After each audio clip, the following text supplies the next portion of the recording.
C'est un réel plaisir de vous retrouver, chers téléspectateurs. Bienvenue à cette rétrospective de l'information qui a marqué la semaine écoulée. Donc voici les principaux titres. Un virus dénommé Marburg a été déclaré au Rwanda, notre pays voisin. La ministre de la Santé publique invite la population burundaise à observer les mesures préventives.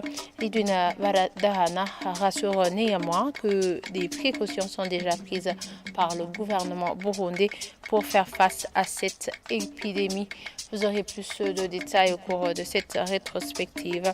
Et l'enregistrement des véhicules pour accéder aux produits pétroliers en mairie de Bujumbura a été fait par la SOPEBU cette semaine. Les propriétaires de ces véhicules trouvent que cette politique n'a pas été minutieusement analysée par la SOPEBU car elle se heurte à plusieurs défis. Et du côté réaction, l'association burundaise des transporteurs à travaux déplore que cette inscription exige beaucoup de documents qui ne sont pas disponibles et demande que ceux qui font les inscriptions puissent considérer les éléments disponibles comme les plaques d'immatriculation. Voilà pour le sommaire. Les détails, c'est tout de suite.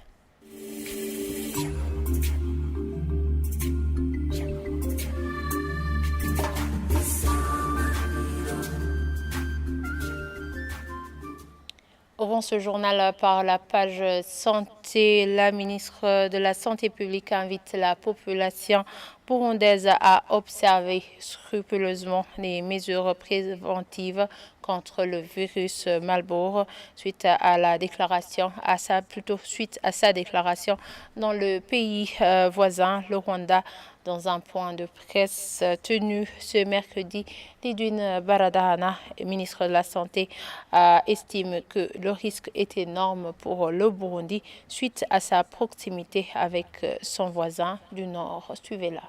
Le Burundi a appris ces derniers jours que notre voisin, le Rwanda, connaît actuellement une épidémie de la maladie à virus de Marburg et cette information a été confirmée par l'Organisation mondiale de la santé OMS. Il s'agit d'une maladie très contagieuse et hautement mortelle. La maladie se transmet essentiellement par le contact de sang ou tout autre liquide biologique provenant d'une personne infectée, par le contact avec les surfaces ou les objets contaminés par ces liquides ou le partage des outils ou le partage des vêtements avec les personnes contaminées. Cette maladie se manifeste par de la fièvre, des maux de tête très sévères, des frissons ou des malaises généralisés, accompagnés par une hémorragie sous-cutanée, des saignements nasaux, des saignements vaginaux, des saignements gingivaux ou des vomissures de sang ou du sang dans les selles. La période d'incubation est de 3 à 21 jours. Face au risque très élevé de propagation de cette maladie dans notre pays en général et dans les provinces frontalières avec le Rwanda en particulier, le ministère de la Santé publique et de la lutte contre le sida a pris au sérieux cette information. Ainsi, nous appelons toute la population vivant au Burundi à redoubler d'efforts dans l'application stricte des mesures de prévention pour éviter la contamination et la propagation de ce virus de Marburg. Ces mesures de prévention sont les suivantes. Éviter les contacts directs avec des personnes qui que les soient. Se laver régulièrement les mains avec du savon et du désinfectant. Signaler tout cas suspect aux autorités sanitaires les plus proches. Éviter de se serrer les mains en ce moment de suspicion de cette maladie. Éviter de toucher les liquides provenant de l'organisme humain d'autres personnes, même les personnes non malades. Consulter rapidement les structures de soins, les centres de santé et les hôpitaux les plus proches dès l'apparition des premiers signes suspects de la maladie. Le gouvernement du Burundi rassure toute la population vivant au Burundi que toutes les mesures relatives à la prévention et à la prise en charge des malades du virus de Marburg ont été prises. Unissons nos efforts pour barrer toute la route à cette terrible maladie. Le gouvernement burundais devrait prendre toutes les mesures possibles visant à freiner la flambée des prix des médicaments. C'est une recommandation du député et membre de la commission permanente chargée des affaires sociales après qu'une étude commanditée par la plateforme des acteurs de la mutuelle de santé ait révélé que le prix des médicaments a augmenté jusqu'à 32% depuis 2023. Pamphile Malaika plaide notamment pour la subvention des médicaments ainsi que la révision du Code des marchés publics pour alléger les procédures d'approvisionnement des médicaments. Suivez-le. Normalement, la Brema, si elle fonctionnait très bien, elle devrait prendre tout ça en main pour que cette situation vraiment ne se répète plus. Parce que parmi les missions assignées à la Brema, il y a d'abord la surveillance de la qualité des médicaments qui entrent dans le pays.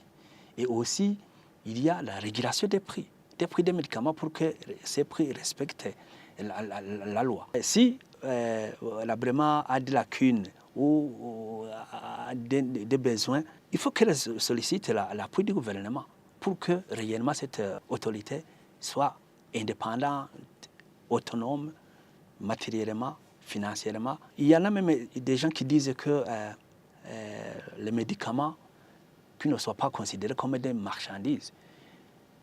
C'est pourquoi même dans cette même ligne, on propose la révision du Code des marchés publics de telle manière que les procédures d'importation des médicaments soient écourtées pour qu'elles ne soient pas comme les procédures du ciment, des fer à béton, des tôles. Il faut quand même que, vraiment, en ce qui concerne les médicaments, qu'il y ait des facilités au niveau de l'obtention de ces derniers.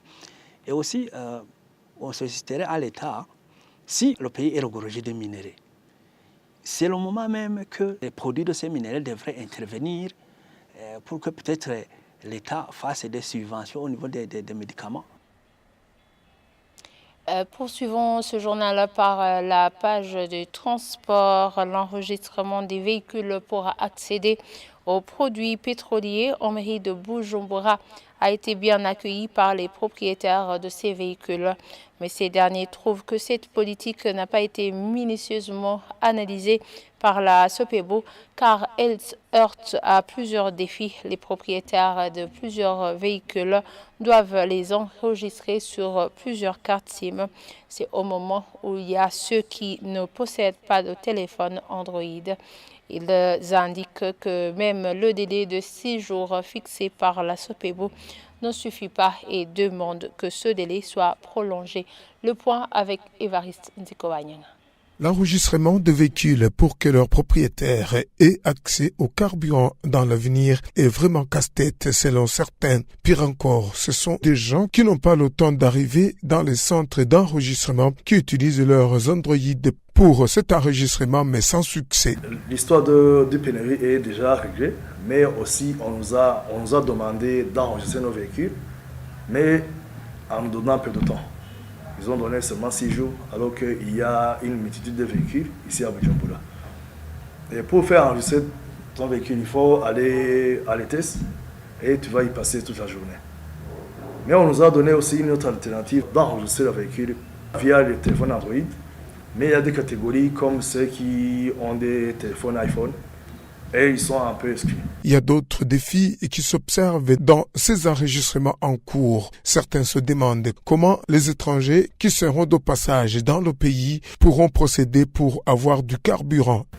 Et je crois que la SOPEBO va essayer de régler ça, comme ils vont régler ça aussi pour les voyageurs qui viennent de l'étranger ou qui sont de passage au Burundi qui, en principe, devaient donner leur argent aux stations et avoir l'essence. D'autres qui ont requis l'anonymat disent qu'ils ne sont pas en train de faire enrôler leurs engins. C'est notamment ceux qui, les documents de leurs véhicules sont dans les mains de la police de roulage, à l'Otraco pour contrôle technique, et ceux qui, leurs véhicules sont en location à l'intérieur du pays. Tous demandent la prolongation des délais de cet enregistrement. Parmi les exigences à ceux qui sont en train d'enrôler leurs véhicules et que chaque véhicule doit être enregistré sur chaque numéro de contact pour dire que celui qui a 10 véhicules doit avoir aussi 10 cartes SIM. Ces enregistrements des véhicules se déroulent dans 3 centres en mairie de Bujumbura.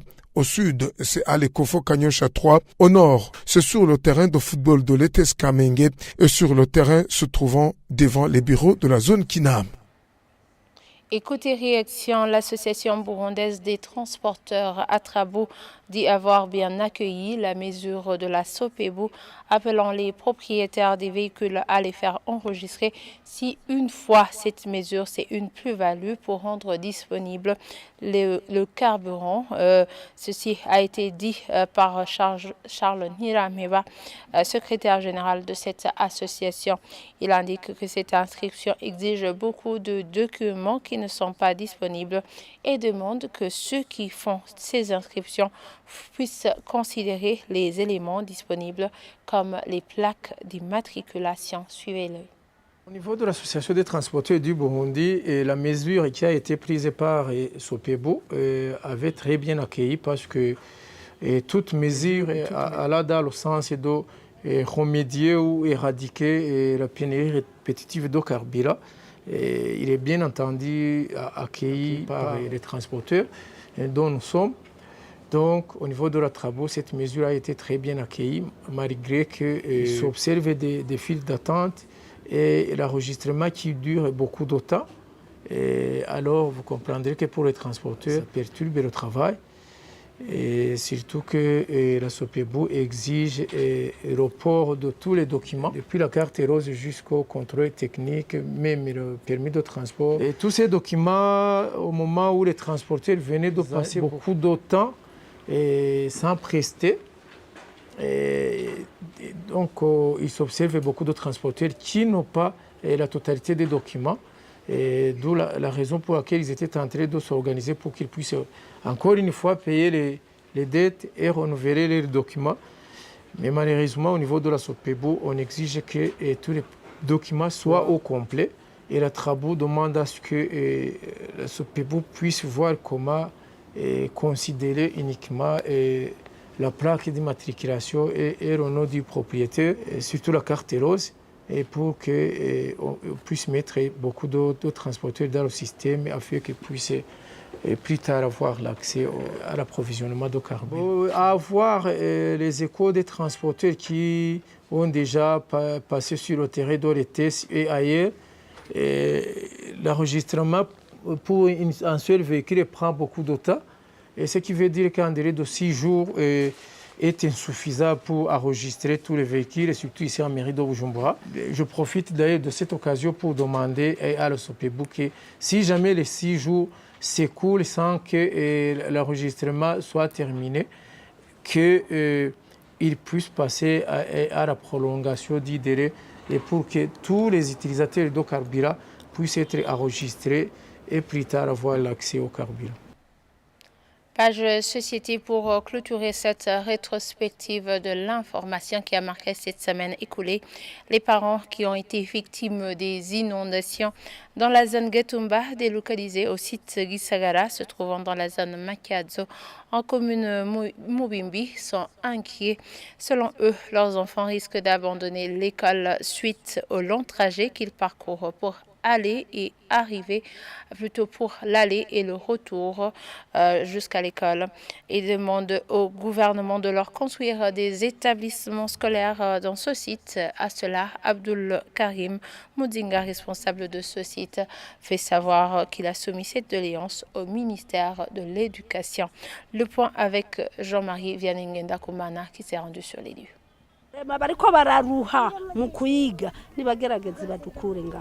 Les parents qui ont été délocalisés dans le site Gisagara se trouvant dans la zone Matiazo en province de Bujumbura indiquent qu'ils sont inquiets car les enfants risquent d'abandonner les études suite au long trajet effectué chaque jour pour arriver aux établissements scolaires. Il affirme que les élèves de l'école fondamentale Matiazo sont obligés de monter les montagnes quand ils retournent à la maison alors qu'ils étaient habitués à la plaine. Il demande au gouvernement de les reconstruire des écoles mobiles dans ce centre. Assora Abdul Karim Mzinga, responsable de société, fait savoir qu'il a soumis cette doléance au ministère et à l'éducation dans ses attributions et aux représentants résidents de l'UNICEF au Burundi. Il précise que ces derniers ont promis la construction de 3 salles de classe, mais jusqu'à présent, les travaux n'ont pas encore démarré. En ce qui concerne l'éducation, nous avons à peu près plus de 1000 élèves ici.